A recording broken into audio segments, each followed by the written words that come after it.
আলুর দম তো অনেকে অনেকভাবেই খেয়েছো, এইভাবে একবার আলুর দম খেয়ে দেখতে পারো। অন্য রূপে অন্য স্বাদে একটা আলুর দম। তোমরা যদি এইভাবে খেয়ে না থাকো তাহলে প্লিজ একবার ট্রাই করে দেখতে পারো।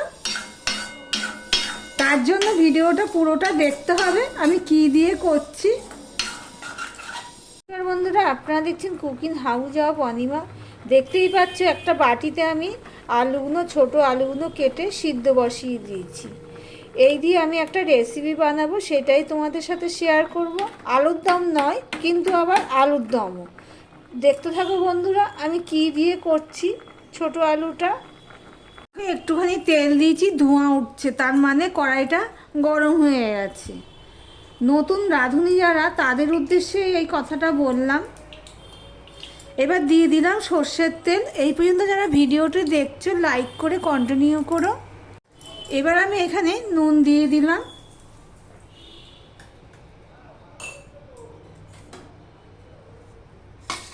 দেখো বন্ধুরা, তখন আলুগুলো সিদ্ধ করেছি, মোটামুটি সিদ্ধ করেছি।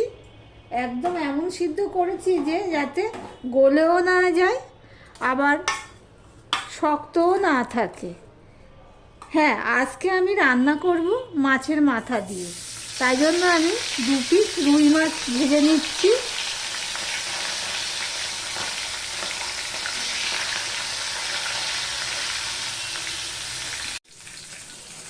মাথা দুটো তো দিয়ে দিয়েছি, রুই মাছের মাথা 2 পিস। এবার আমি এটাকে উল্টে দিচ্ছি। উল্টে দিয়ে এটা আমি লাল লাল করে ভেজে নেব। দেখতে থাকো বন্ধুরা। দেখো বন্ধুরা, মাছের মাথাগুলো সব দুটোই ভাজা হয়ে গেছে, লাল লাল করেই ভেজে নিয়েছি। সেটা আমি একটা পাত্রে তুলে নিচ্ছি।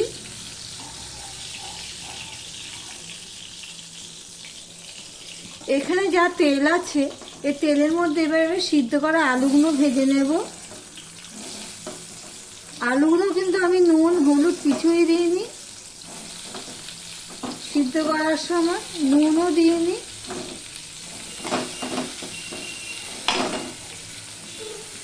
আমি একটু নুন দিয়ে দেব।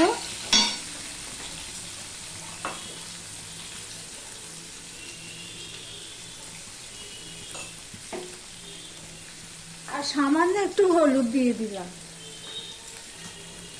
সম্পূর্ণটা মিশিয়ে নিয়ে ভাজতে থাকো, দেখতে থাকো বন্ধুরা। আলুগুলো আমি 2 থেকে 3 মিনিট মিডিয়াম ফ্লেমে আমি ভেজে নিলাম। এবার আমি এটা একটা পাত্রে তুলে নেব।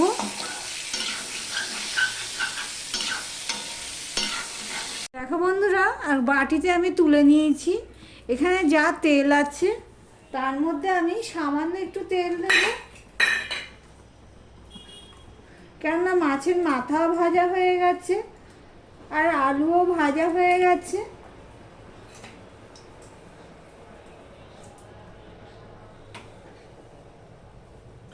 তেলটা হয়ে গেলে আমি অল্প একটুখানি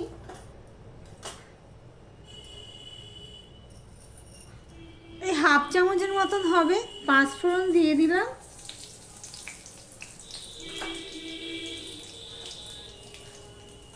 দিয়ে দিলাম একটা তেজপাতা।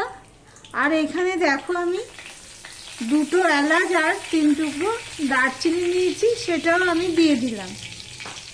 এবার ফোড়নটা হওয়ার জন্য আমি অপেক্ষা করব। যারা ভিডিওটি দেখছো, নতুন বন্ধুদের বলছি সাবস্ক্রাইব করে দিও দেখতে দেখতে। আর পুরনো বন্ধুদের অসংখ্য ধন্যবাদ আমার পাশে এইভাবে থাকার জন্য আর সুন্দর সুন্দর কমেন্ট করার জন্য। লাইক কমেন্ট শেয়ার করে দিও বন্ধুরা। ফোড়নটা আমার হয়ে গেছে। এবার আমি একটা বড় সাইজের পেঁয়াজ নিয়েছি, সেটা আমি দিয়ে দিলাম। এইভাবে ঠিক ফোড়নটা দেবে, তাহলেই দারুণ স্বাদ হবে।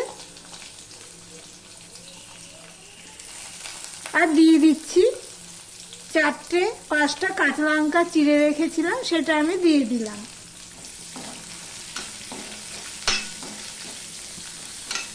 আমি স্বাদ অনুযায়ী নুন দিয়ে দিলাম, তাহলে পেঁয়াজটা তাড়াতাড়ি মজে যাবে। হয়ে যাবে। আমি এখানে আলুর মধ্যে নুন দিয়েছিলাম ভাজার জন্য, মাছের মাথা ভাজার সময় নুন দিয়েছিলাম, সেইটা মাথায় রেখে আমি নুন দিয়ে দিলাম।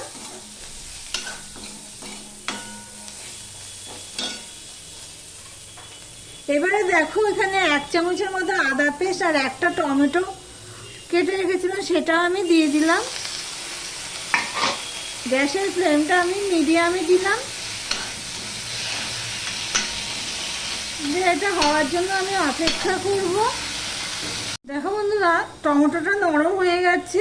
এবার এর মধ্যে আমি হলুদ দিয়ে দিলাম হাফ চামচের একটু বেশি দিলাম।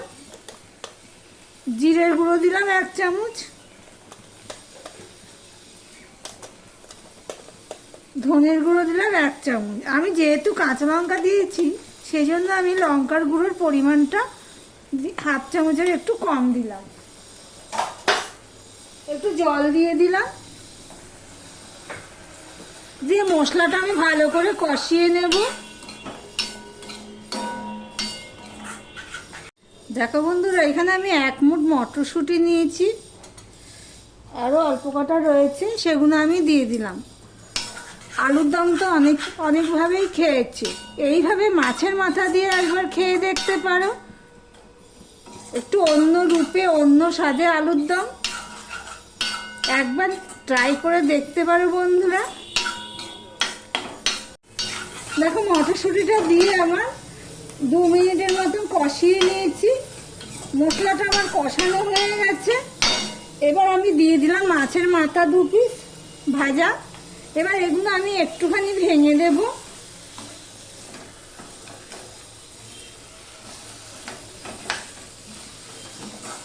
ভেঙে দিয়ে আমি 2 মিনিটের মতন কষিয়ে নেব। 2 মিনিটের মতন কষানো হয়ে গেছে। এবার আমি চিনি দিয়ে দিলাম 1 চামচের মতো। মশলার সাথে মাছের মাথাটা যদি ভালো করে কষানো যায়, স্বাদ বেড়ে দ্বিগুণ হয়। এবার আমি ভেজে রাখা আলুগুলোও দিয়ে দিলাম, দিয়ে সম্পূর্ণটা মিশিয়ে নেব। মিশিয়ে নিয়ে একটুখানি সময় রান্না করতে থাকবো। আমি একটুখানি মিশিয়ে নিয়ে রান্না করে নিলাম। এবার আমি অল্প জল দিয়ে দেবো। আলুর দমে তো খুব একটা ঝোল করব না, সেই জন্য। আর সবগুলোই সিদ্ধ হয়ে গেছে।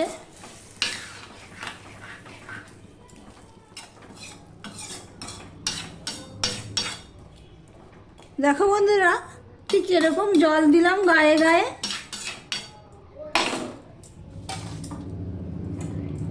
এবার আমি একটু ঢাকা দিয়ে দিলাম 2 মিনিটের জন্য। আমি প্রায় 3 মিনিটের মতন ঢাকা দিয়ে আমি ফুটিয়ে নিয়েছি মিডিয়ামে হিটে। আলুর দম আমার রেডি হয়ে গেছে।